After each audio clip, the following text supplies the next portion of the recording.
plus. 5 hours later, plus. No, I love it. But anyway, it's my number one all-time favorite, so it might be a little biased. So now, my dear friends in the chat, please put forth your ratings, if you would. Let her rip. Let me see if I can catch up to you all. So it takes me, I don't want to miss any. If you just want to leave ratings for the naval officers, and that's what you would like to rate, I don't mind at all. I think that's a very good idea. Those are two very sexy women. So, yeah, you can leave a separate rating for belly buttons as well. Indeedishness. Let's see here. Okay, I think I'm trying to find our rating. I got to go slow because we have a different. The chat looks different to us over here, folks.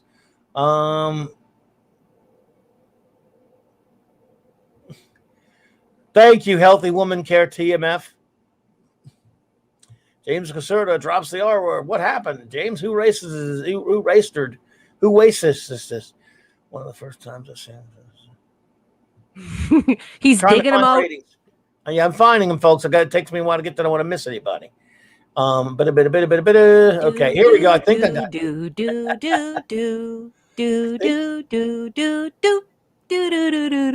you ready? I think I found my. If I miss anyone, just put it back in. If I miss you, because I think I found my first. Excuse me, rating. Okay. Steven's daughter. It's a new name for Manny's dad. Oh, that's a nice one. Oh, I give it a Mark D with an A equals. Mark D with an A. Thank you, sir. Let's see here. Set faces on kill. My friend James Caserta is that's a great rating. An A++. Thank you. Look, you guys, if you give it enough, I won't hate you. I might not even hurt you. I'm just kidding. So I mean, be honest there. Oh, that's another one. It was supposed to be a Mark D with an A+. Okay. Gotcha. Oh, okay. That's okay. That's okay. Top 3. There you go, buddy. Now you're talking. Let's see. Dr. Herkimonkey plus A square box thingy A+. Good one. He gave it like 2 A+ in a sense. Sandra A for a female captain. What would a captain's man wear or not wear? I think no clothes. That would be my vote. Do you know what I mean? I would strip him down jock strap. And Sandra, if you go back to Sandra's comment, do you know that Gene Roddenberry actually fielded mail about that? So people, not male as in M-A-L-E, but male, M-A-I-L. So they were actually like bugging him about it. And he was like, that's ridiculous. We're not doing that. But he did receive mail about that.